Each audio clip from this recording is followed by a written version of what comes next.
Ndlebe ngize nendaba allegedly bantwana abancamalala bafethu.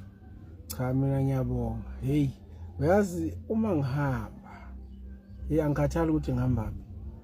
Hlangana nani gqoke lezi ikipa anifihlile aniqhenyi. Kuyakhombisa ukuthi kwa MK kumnandi angiphathi ke futhi mangathi uyayisupporta le bafana manje. Uphinde usupport neOrlando Pirates. Uphinde usupport neBarca. Angazi uvele kushelele yonke into kube irama kumnandi. So nganza kwethu mina nje ngiyabonga kakhulu bafethu. Bathi isibani asilayithwa sifakwe phansi kwetafula kodwa sibeka phezulu kwetafula ukuze wonke umuntu ezokwazi ukukhanyiseleka. So yile nto eniyenzayo lapha kwa MK bafethu ibambeni lapho ningayidedeli lapho nganza kwethu ilapho. Yabona nje mina ngiyajabula kakhulu ngoba abantu abasizwa masikhuluma.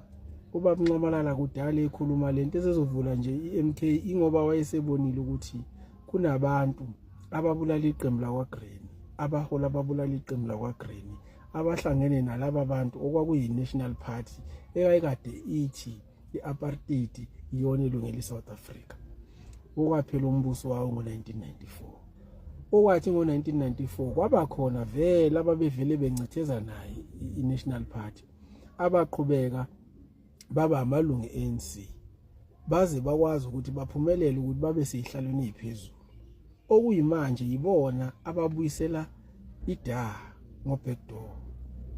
So uma bonke bebona ngathi iMK ilwa neANC cha, I think it's been said over ukuthi nje nina nilaleli the ANC of Cyril Ramaphosa, because there are affections in the ANC.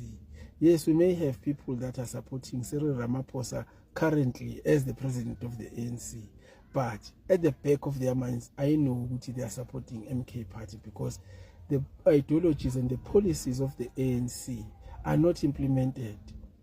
The only policy that we've seen being implemented partially and selectively was the step aside rule. So all these other policies are not implemented. All the resolutions of the ANC. So hence now we have an MK party that is going to address the land issue.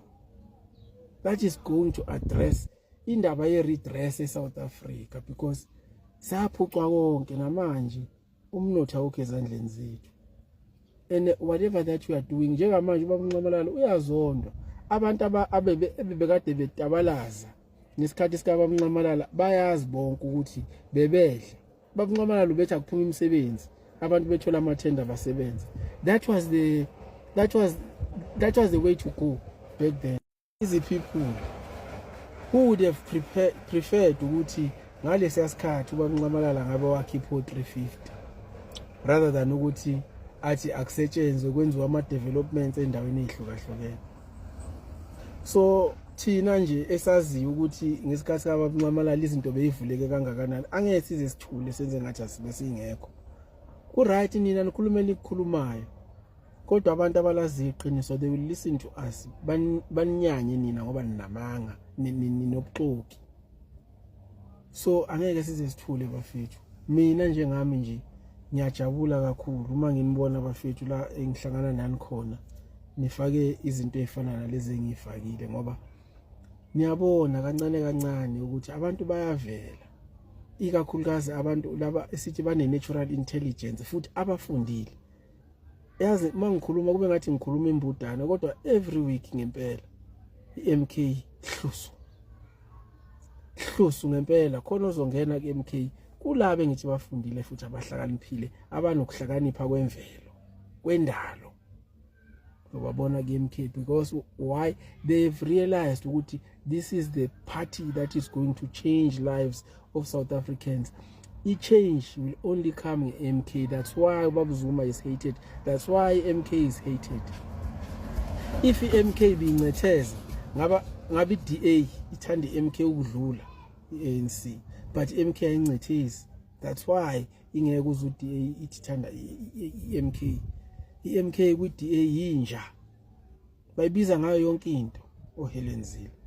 Why? Because yini iparty ezobaphazamisa eqatheni So ngiyajabula mina abantu abajoyina iMK abafundile futhi abanokuhlakanipha kwendalo. So wena usalele nawe ngena kulayini uzobona ngendlela ukuthi siyapi. Ngena kulayini. Sekulate manje ukuthi singalokho sichaza into engapheli. Ngena kulayini uzobona ngendlela.